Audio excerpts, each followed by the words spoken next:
Hey everybody, I've been thinking about you on this snowy day, which has turned into a nice sunny day.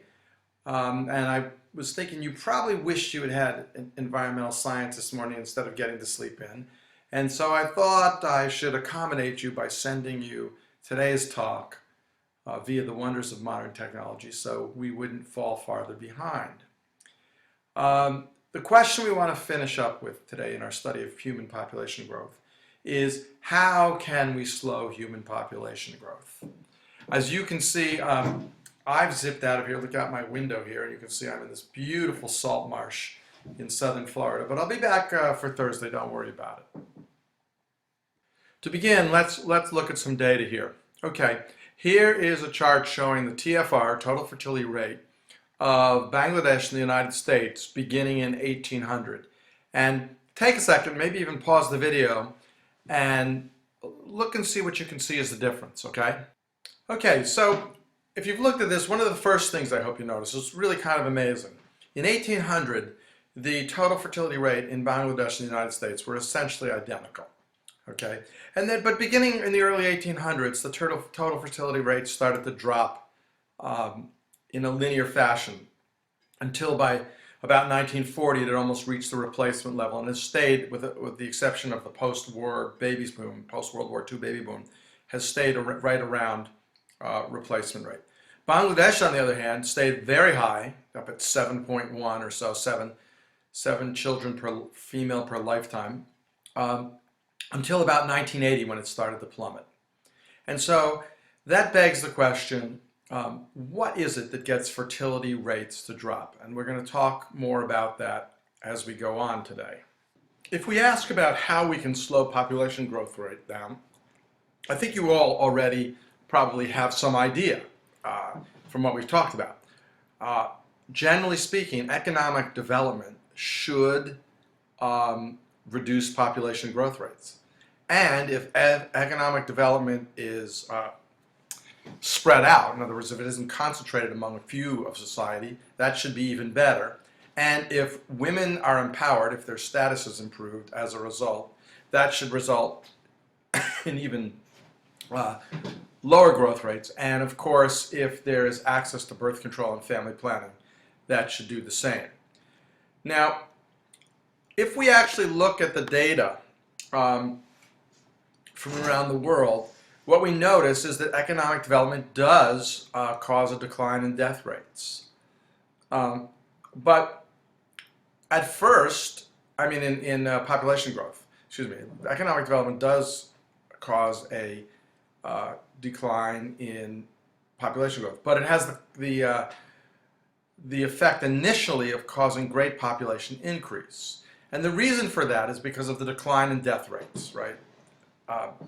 So the first thing that economic development does is declines death rates. And then when death rates decline, population grows.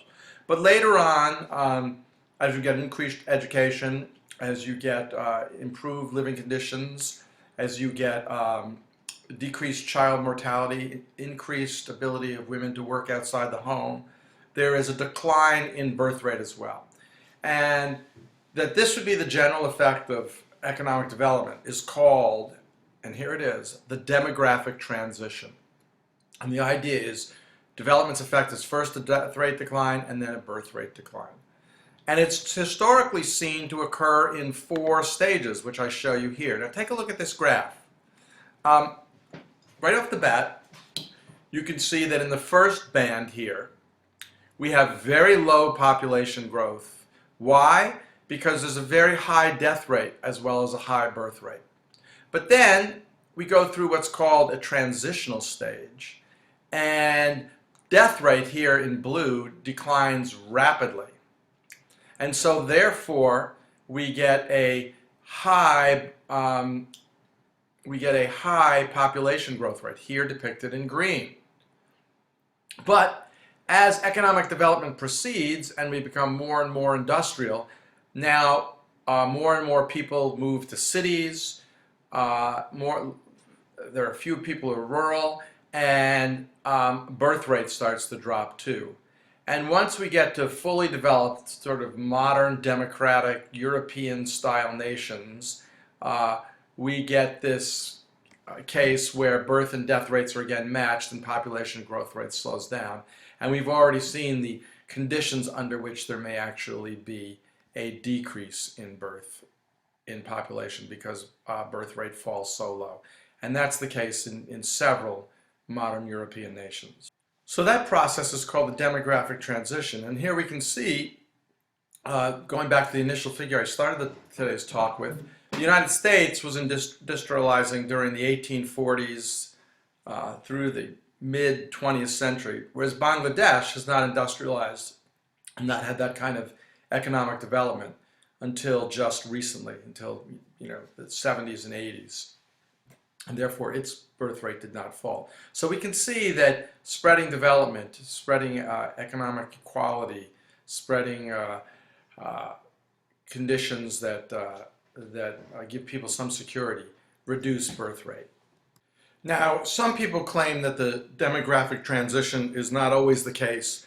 They point to places like Somalia, where there's a 3% growth rate, where the TFR is up at 6.5, where there's a huge pre-reproductive population, and point to the fact that the demographic transition hasn't happened there. But that to me seems a ridiculous case to be made. They say things like, oh, the rapid growth has led to increased natural capital degradation, which prevents development. But I would say that any money that's been put into Somalia has not been done in an equitable manner. There's been no real attempt to develop Somalia in any way that's democratic or shares the wealth or empowers people, empowers women. And so Somalia's high birth rate and high population growth is just supportive of the demographic transition. The case that we'll make is empowering women is probably the single fastest way to get population growth to slow down. If you look at the statistics about women in the world, they are horrifying. 2/3 of all work done in the world is done by women for about 10% of the world's income. Women own less than 2% of the world's land. Women make up 70% of the poor and 64% of the illiterate. Worldwide, somewhere around 900 million girls do not attend elementary school. They're often discriminated against legally and culturally. And therefore, anything that allows girls and women to get an education, to earn their own income, to control their own fertility, laws that protect and create rights for women are factors that have been shown to decrease fertility rates.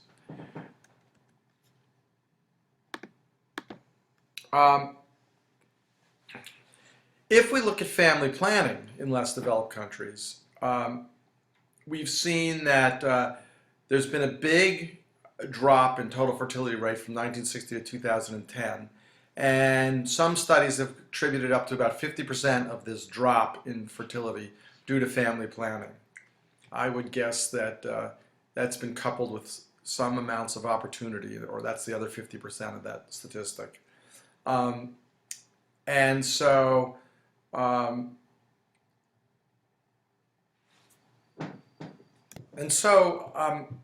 while family planning is important, it's not everything. 42% of all pregnancies are unplanned, according to one study. And there's still huge numbers of people who do not have access to family planning. One UN study showed that there are 200 million couples want birth control but lack it, and that this causes 52 million pregnancies and 22 million induced abortions and 142,000 pregnancy-related deaths. Okay, so I guess what I'd like to do is end the segment on population by talking about a few things. First, I'm going to give you 3 ideas that are sort of common in this chapter that we just studied and that are commonly talked about when we talk about population. I guess these are the ideas that population get a lot of airplay when discussing population. And then what I want to talk to you about is some ideas that don't get a lot of airplay. And I think you'll see why. So it's true the human population is increasing rapidly, although it's showing signs of slowing down. It certainly has been increasing rapidly and may soon bump against its environmental limits. However, I have to add at this point, the slowing down of population growth rate has clearly not been because of environmental limits has been reached, but rather because people are making choices to have fewer children.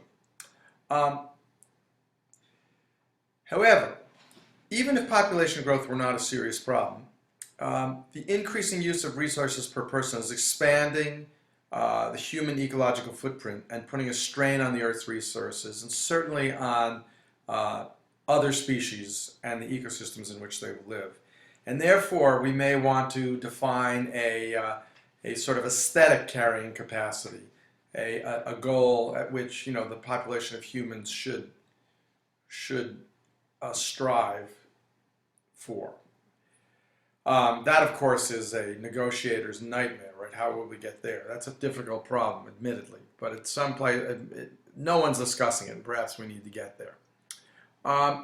Next, third idea that you commonly hear is we can slow population growth by reducing poverty through economic development, elevating the status of women, and encouraging family planning.